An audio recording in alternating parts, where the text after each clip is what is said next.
Tell I'm about to say something completely normal, right? Hey, it's actually unusual. You can see the hat, you know what's gonna happen. Back in the 90s, Sonic debuted. It was huge, it came over to America, it was so hype, you know this, you have the internet, we're gonna skip all that. There was a bit of a divide between the story in Japan and America. They were basically telling multiple different stories, and Sega was just like, yeah, that's okay, do whatever you want. We got 2 cartoons right now, that's totally fine, just do it. One was like this kid-friendly show with morals and Eggman's enormous ass, and the other is about the freedom fighters led by Sonic fighting the robot apocalypse regime. That second one, Sonic Sat AM as it was lovingly referred to as, it was a big hit, although not big enough of a hit because it got cancelled after 2 seasons and like 23 episodes. Sonic Underground got 40 episodes though. Sonic Underground is like the same thing with like the robot apocalypse regime, but like he's in a band with his 2 siblings that have the same voice as him, and they're also all royalty, and their mother was a queen. So basically, Archie Comics had a Sonic the Hedgehog comic book series, which was heavily based on the Sat AM TV show. But since the show ended, they just had to start making up their own storylines and stuff. And Sega was once again just like, yeah, go ahead, who cares, alright guys, it's a blue hedgehog, he goes fast, you know, who cares. I mean, their only lore at this time that was official was the Sonic Bible, which is now stupid and non-canon, don't at me about it. So that's a bit of the backstory as to how this comic came to be, and it was actually pretty popular. It ran for 290 issues, 1993 through 2016, which does make it the longest running branded comic in history. So it ended semi-recently, and the IDM Sonic comic started up, which you have most likely seen in stores. I've heard that one is pretty good, which allows me to make the following bold take. The Sonic Archie comic is garbage, fully. It's so bad, it tries so hard to be edgy, and it fails miserably, and that's thanks to one man, Kenneth W. Penders II, otherwise known as Ken Penders is an American comic book writer who was hired early on as the lead writer of the Sonic comics in '93. He took the job because his son liked the games, and that is all he knows about the games. Since the comics took more from one of the TV shows and not as much from the games, I mean there wasn't really a lot of like story in the games, it was fine, at least in the 90s. It ended up becoming more of an issue in the 2000s when the franchise moved towards more clear storytelling with like voice acted cutscenes and stuff. Guys would go to read the comics based on the games they liked, and they would be really confused when they find a bunch of characters they've never heard of and storylines that don't make any sense to them because they had nothing to do with the games. But you know, Kenny Pendy didn't really want to play the games because he was lazy and also believed his vision was the only, like, correct one. So it took some really weird directions. Eventually he was fired and he tried to sue Sega for stealing his original characters, but that is not related to the comics. We're only talking about the comics because they are so weird on their own without focusing on the madman who created them. Now that we've gotten out of the way that the comics were written by somebody who didn't play the games and just made up his own vision for them, it's so weird, guys. And I'm gonna tell you about it.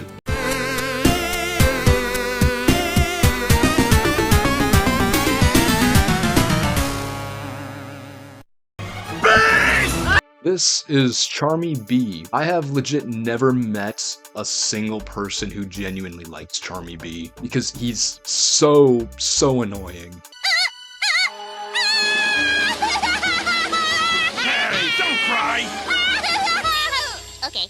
But before he was voiced and had a personality, back in the 90s, he was characterized a little bit differently. He had his debut in the Knuckles Chaotix spin-off game, where he was originally 16 instead of 6, and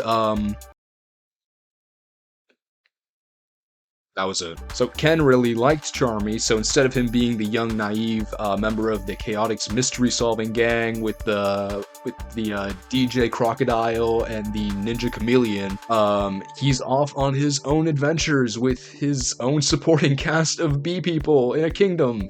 Yeah, Charmy basically got his own little world, which is really weird considering how much of a minor character he is. He had a main role in 2 games, and he only spoke in one of them, and has mostly just been, no, not mostly, he is just a background character now that appears in group shots. Like, the only other time he was relevant was in Sonic X. But we end up finding out that he is a prince in a long bee lineage to Bee Kingdom, and he has a fiance? Yeah, Charmy Bee gets engaged to Saffron Bee. Now there's a storyline with him, which I'm gonna discuss in a minute, because it is so insane, it needs its own section, but basically, Sonic Heroes comes out, and Sega is like, fans of the games are gonna want to read the comics, but then they're gonna see that this character is a completely different person, because we didn't pay attention to it, and it's insane. What's going on? What did you write? So they had him clean a few things up, one of them being Charmy, but they're like, how are we gonna wipe away the years of his lore and also de-age him? I want you to guess. No, I want you to actually guess. Go and comment your guesses. No, I'm kidding. You got them wrong. They gave him brain damage, and he is now mentally handicapped. See, I know it can be kind of dumb to get mad over the Sonic comic, until you see some stuff later, you know, we'll get there. But man, it is like so offensive how they write them. Like, call me whatever you want in the comments, but it's such a stereotype he gets turned into, and that's permanent. So he's not a, you know, a child, he is a teenager with brain damage now in the comics. Up until the Super Genesis wave. Oh, what's the Super Genesis wave, you ask? Well, we'll get into it right after we discuss another Charmy Bee storyline. Do you think that smoking drugs is cool? So here's one more entry about Charmy, but it's about a friend of Charmy, actually. That is, Mellow the Bee. Original of the character, do not steal. One day, the two of them go to a park, and Mellow eats a chili dog out of the trash that has been laced with lemon Sundrop Dandelion. Now, what is that, you might ask? If you examine the initial... It's LSD. Yeah. This comic was a drug PSA that became pivotal to the plot of Charmy Bee. And yes, they do call it lemon Sundrop Dandelion. That is not something I made up to be cute here, okay? That's an actual thing. So does he start tripping out? He flies around and it's like, hey, you shouldn't do that. No, he dies. Mellow the Bee dies from eating a hot dog laced with hard drugs. They have a funeral. Charmy runs away from his kingdom. He ate a hot dog. This is canon. This was the longest running book. What am I... Nice guys finish last. These comics weren't just about, you know, warning kids about the dangers of hot dogs that you find in the trash. It was also about romance.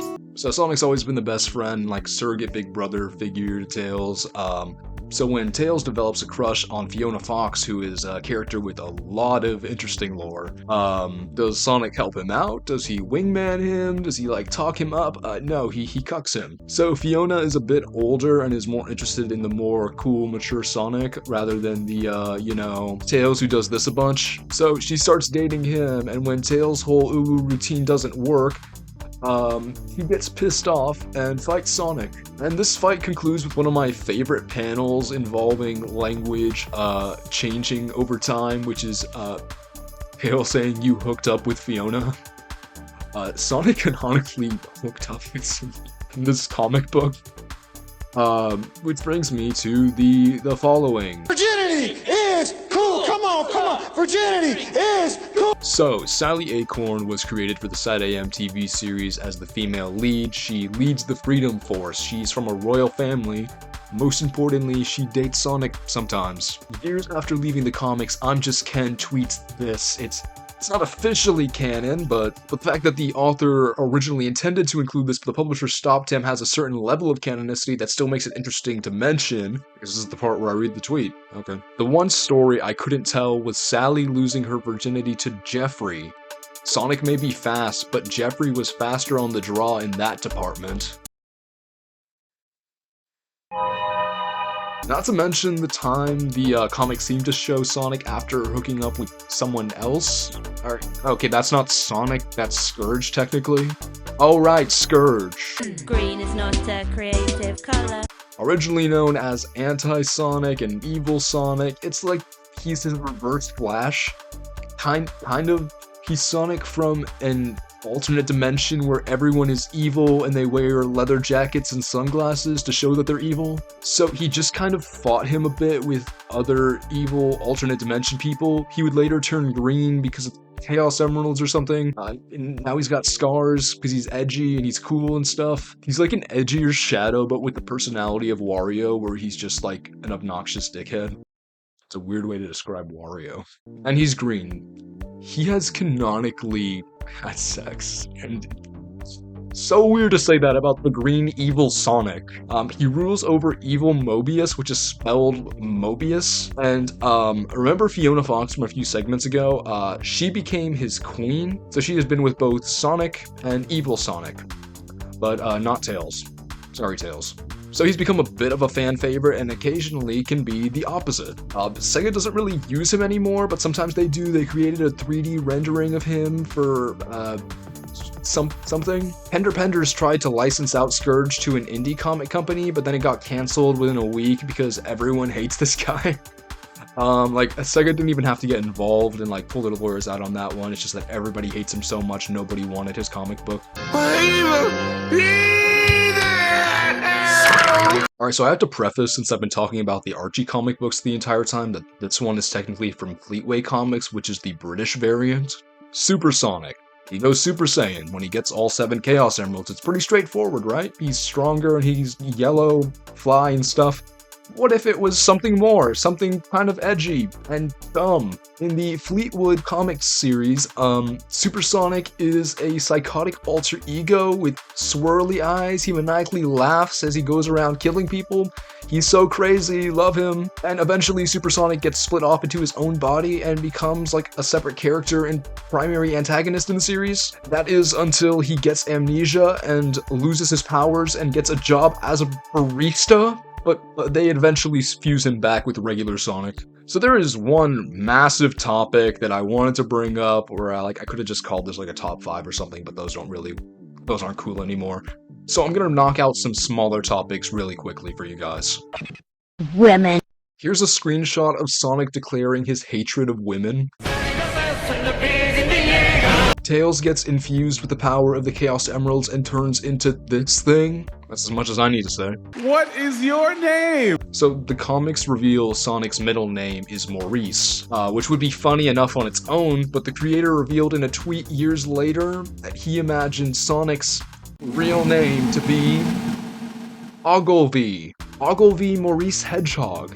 Nobody knows what that first name means, but this is only canon to the comics, so don't start commenting under stuff. Actually, his name is Ogilvy Maurice Hedgehog. Nick Fleur told me so. I don't want to be associated with spreading that around. That's not canon, okay? Love lost long ago. So these comics include a lot of romances. I've alluded to a few before, but, these characters really get around. There's a few I've mentioned, but to steal from the TV trope summary on the topic, Sonic and Sally Acorn are together in the comics. They're the big will they won't they type story. I mean, this was Archie Comics after all. This is kind of how the company became famous. They split up because she's busy and Sonic starts dating Mina Mongoose.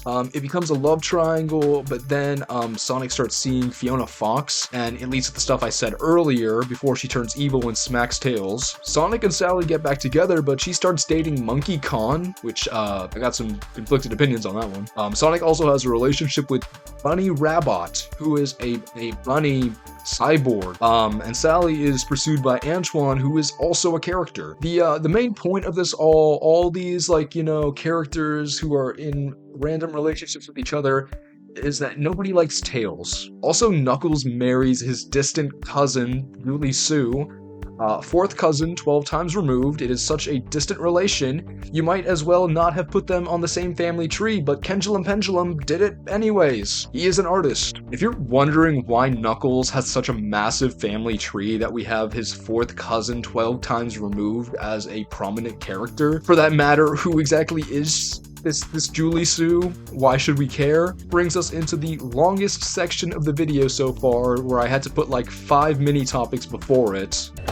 Baby doesn't belong in the microwave. Pen likes Knuckles. Like, a lot. He got to write a Knuckles spin-off comic, but when that got cancelled due to poor sales, he just kept on writing it into the Sonic comic. Those storylines from the Knuckles comic took over the main one to the point where Sonic became a supporting character and Knuckles was now the primary protagonist of the story. Keep in mind, back in the 90s, Knuckles was to the franchise in popularity what Shadow has been in the 2000s and ever since. He was the cool rival character, he was tough, Here he comes, rougher than the rest of them, the best of them, tougher than leather. You can call him Knuckles. Unlike Sonic, he doesn't chuckle, he'd rather flex his muscles. You know what's so weird about that song? I know everyone has said this, but they say he doesn't chuckle, but literally the first thing we see him do in his very first appearance is chuckle. There is way too much Knuckles lore than anyone ever needed in these comics. He is basically the main character, and he has a massive extended cast of characters. Look at all of these. Here's a list of all the character names too. There are so many. Most of them do not have very creative designs, so it is very hard to tell them apart.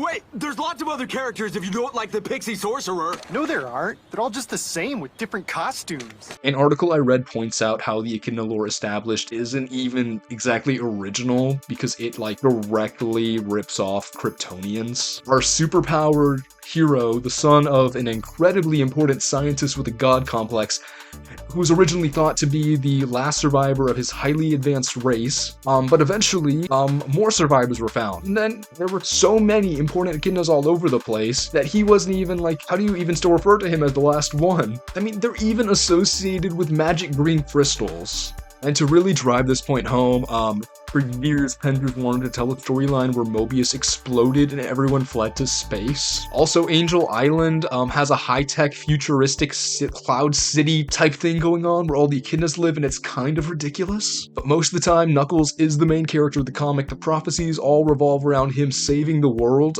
We even eventually got Chaos Knuckles, who's the most overpowered character in the comics. Not to mention the plans for the 25 years later series involved Knuckles killing Robotnik and saving everyone. Also giving him a really unnecessary backstory, which is one of my favorite things because it is so stupid, is that his immense strength is because his father experimented on him as a baby to make like a mutated bioweapon by like shooting him up with like radiation. Yeah, so his strength and Knuckles aren't a normal part of his race, they are a product of nuclear radiation.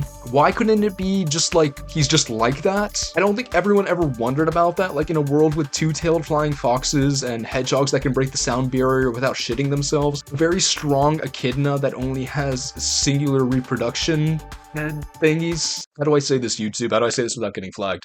I don't think it required him being cooked in a magic microwave to be explained. But yeah, his extended cast of characters includes his love interest, Julie Sue. Well, there's actually two versions of her from different universes, but I couldn't be bothered, alright? There's so many of these stupid echidnas. This video started with bees overdosing on LSD, and like everyone is like dating each other. And it's Blue Hedgehog, he goes fast. And now I have to learn this entire echidna family tree. I need to edit all their names in here, and we haven't even gotten to the worst part yet. Okay, the worst part isn't even here yet. Okay, now before I get into the next important part of echidna lore, I do have to put a disclaimer for the references to the real-life atrocities the author decided to include in his talking animal comics. I'm going to discuss the Echidna Holocaust, and that means exactly what you think it means, so I just put a disclaimer, I'll put a timestamp you can skip to, since we're discussing references to real-life stuff that some people might find upsetting, and should not be in this comic book based on a kid's video game character. I think this is the point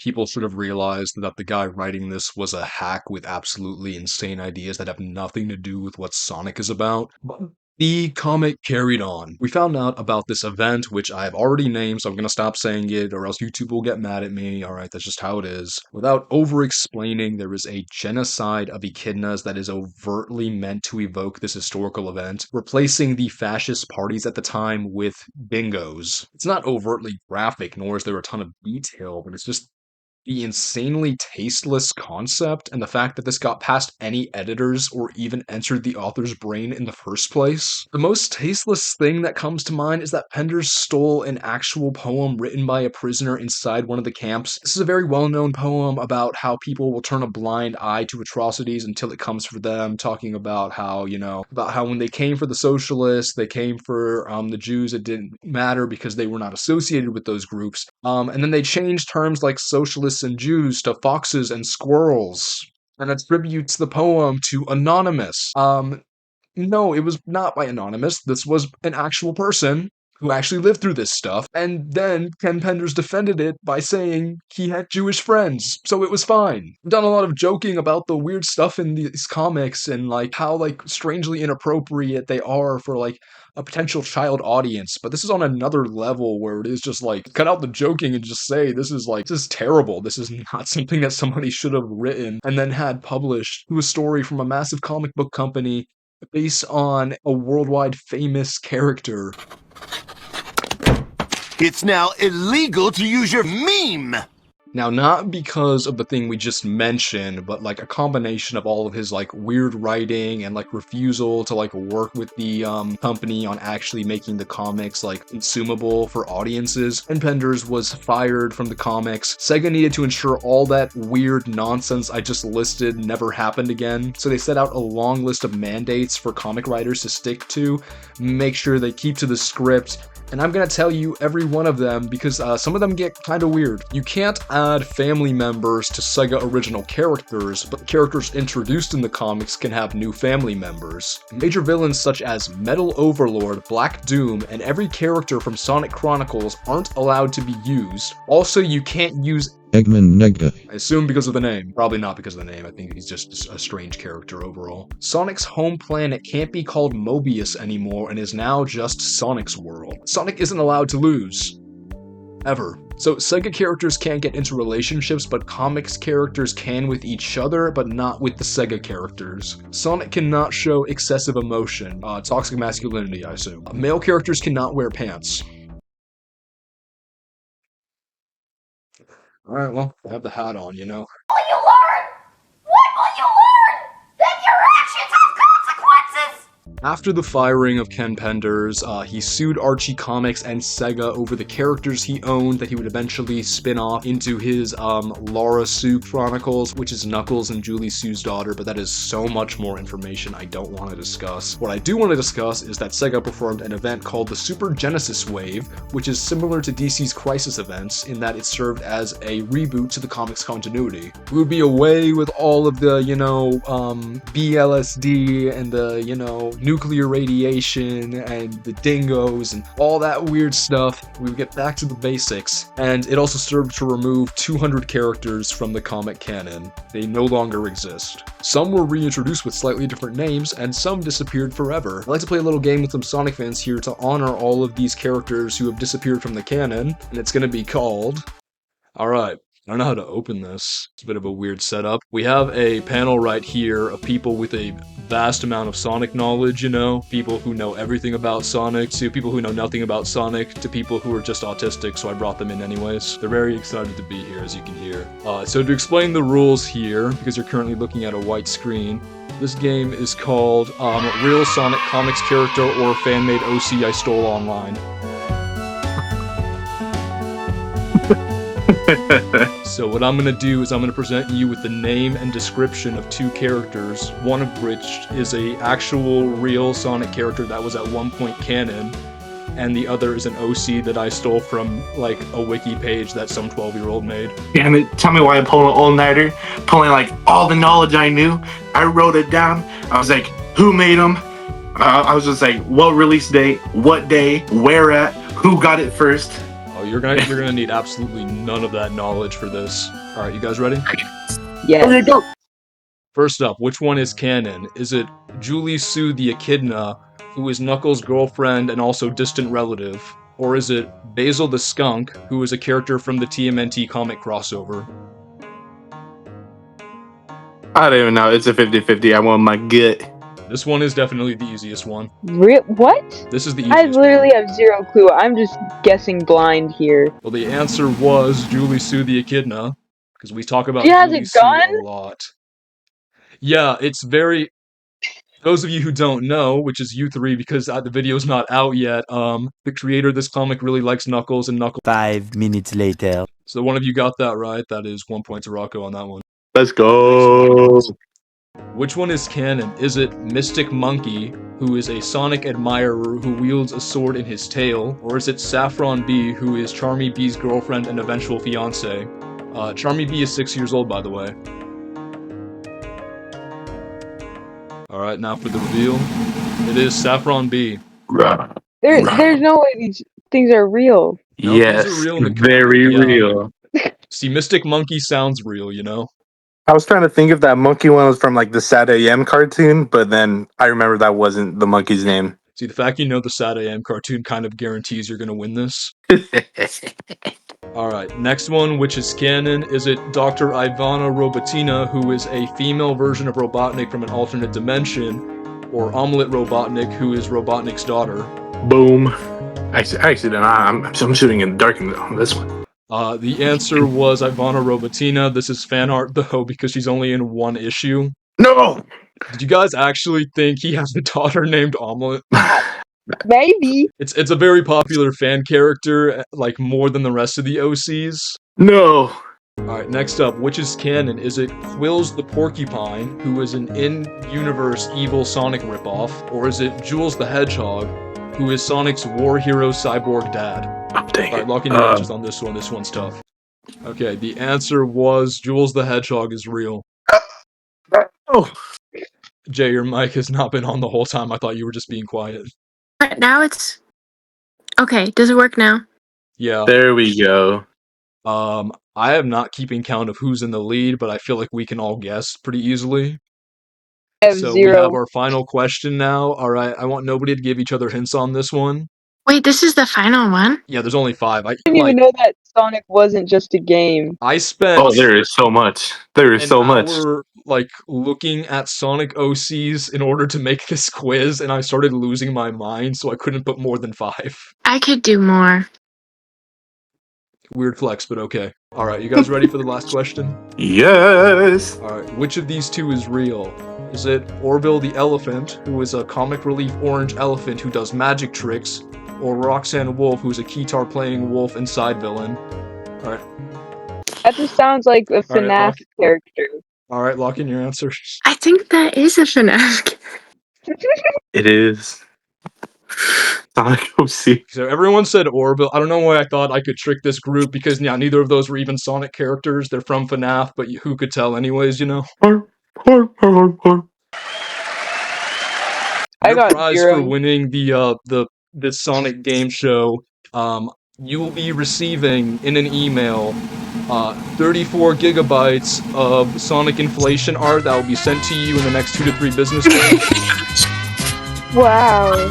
You look so excited. I can add it to my Sonic Bee collection. It is so easy to go too far in some places, isn't it? I mean, it's not even like the games have, like, stuff that's totally normal and fine. Like, the games had weird stuff in them, you know? Like, remember when Sonic, like, was dating a human woman? Like, remember when he went into, like, the stories of, the Arabian Nights, like, Arthurian legend, and he replaced characters from there, like, with his own characters? Like, that doesn't really justify a lot of the really, really, really weird things in the comics, but it is so interesting to look at how little, like, companies cared back then. Like, this is what gave us stuff like the CDI games. Like, before the internet, when people could, like, have all this stuff documented so easily, companies were just, like, letting people do whatever they wanted with these, like, brands. And it's so interesting that it's just gonna exist forever, like, in our collective memories. Like, they can do the Super Genesis wave and stuff, they can do all of this, like, they can wipe away all the continuity, but people are still gonna remember that these comics lasted for 24 years. And in the end, what we come out with is a list of 200 echidnas. I guess sometimes, you know, you lose track of what's really going on when you just gotta go fast. Oh, brother, this guy stinks! Destroy the like button, like, I hope I destroyed your childhoods, because, I told you about the Knuckles lore. Comment, what was your favorite part of the video? What was your favorite Sonic character? Did you write any Sonic fanfic when you were a kid? Was it better than these comics? Tell me about it. I'll read it on the channel. I'll read your fanfiction on the channel if you commented, dude. I need the comments right now. Subscribe to this channel. We're gonna post stuff now. I promise. I won't disappear for another 5 months and then drop a new video and then do the same thing on repeat. I'm gonna keep talking so I can fill out this outro right here, or I'm not going to. Peace out. Here I come, rougher than the rest of them, the best of them, tougher than leather.